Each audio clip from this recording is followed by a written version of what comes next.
Welcome to Gray Overload. I'm Anthony, and this is going to be some more talk about security flaws.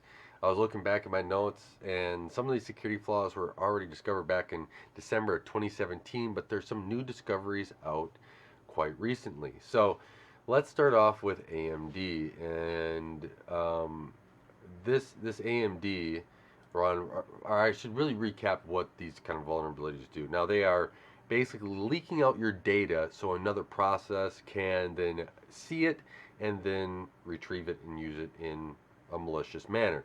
So let's say you enter a password in something and all of a sudden another process were able to see that password. Now that password is exposed. So there are issues, right? There's security flaws. That is the most basic talk about this. I will start out with the white paper I was reading here from AMD, which is AMD's brand's mispredictor.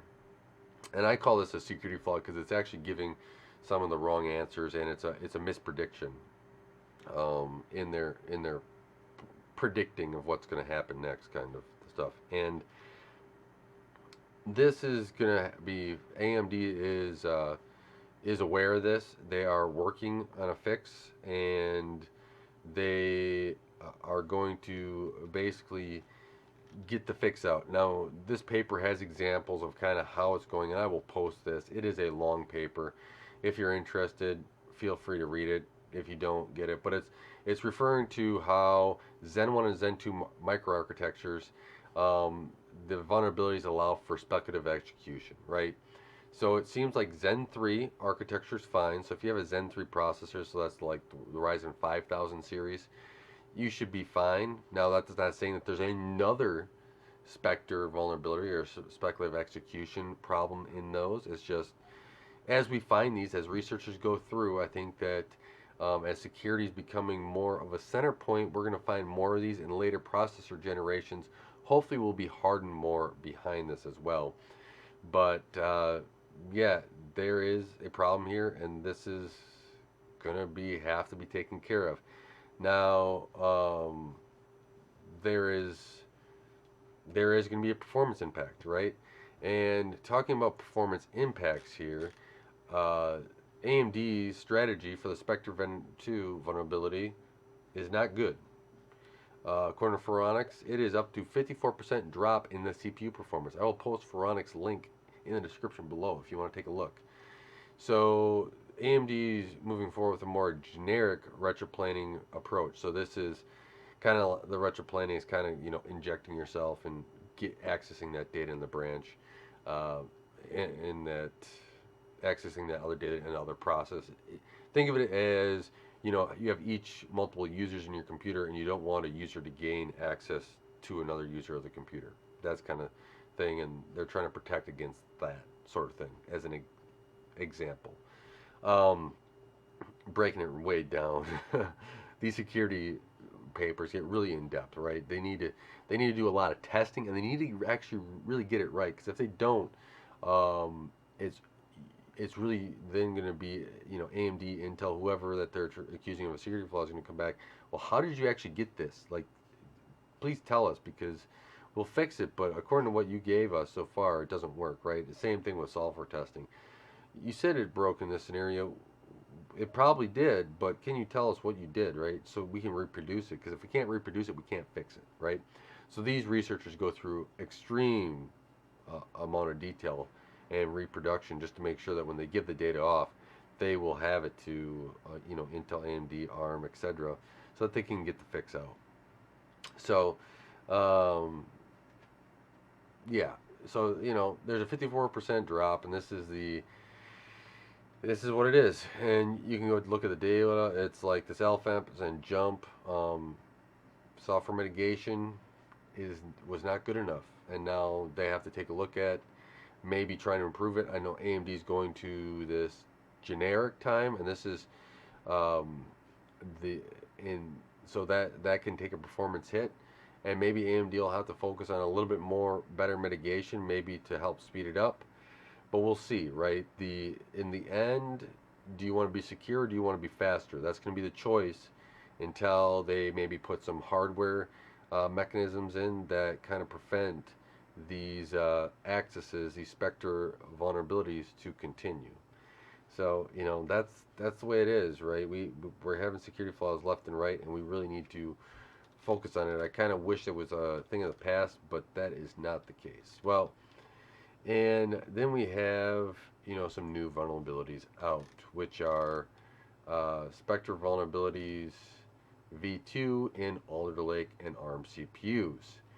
So, and this is branch history injection, right? BHI, and it seems to have hit those two types of processors, right? Intel and AM, or Intel and AMD, Intel and ARM, with AMD being left out. I wouldn't say that they're completely left out because some of this generic code with Spectre is going to be hitting AMDs. I think that's where they're getting some of their speed reduction from. And I can't remember all the details on the Pharonics testing, but that could be kind of where they're having um, a big performance hit, a 54% performance hit. So now, if you jump over to my other tab here, for Pharonics is listing that you can have up to a 35% decrease in performance because of this new variant. Yeah, I mean, this is what it is. Alder Lake and stuff. It's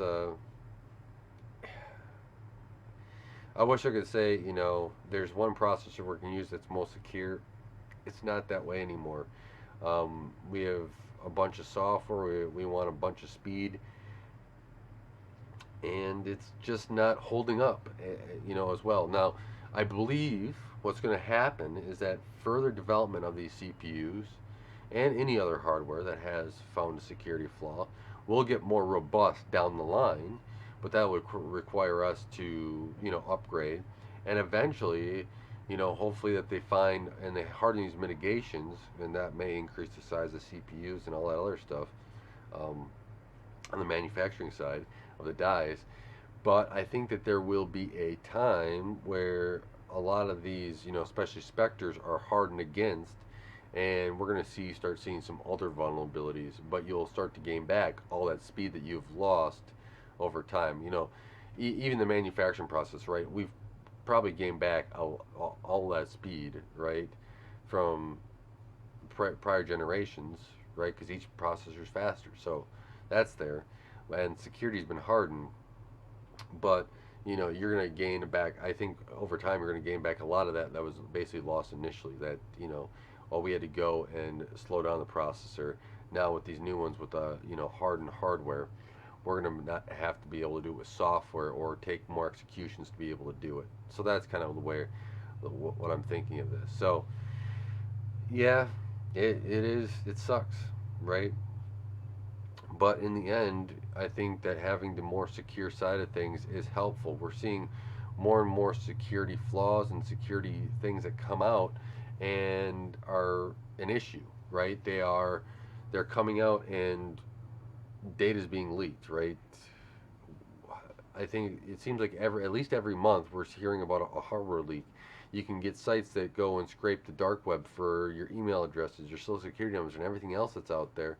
And if you get reports on that, you'd be surprised at how much stuff is actually out there.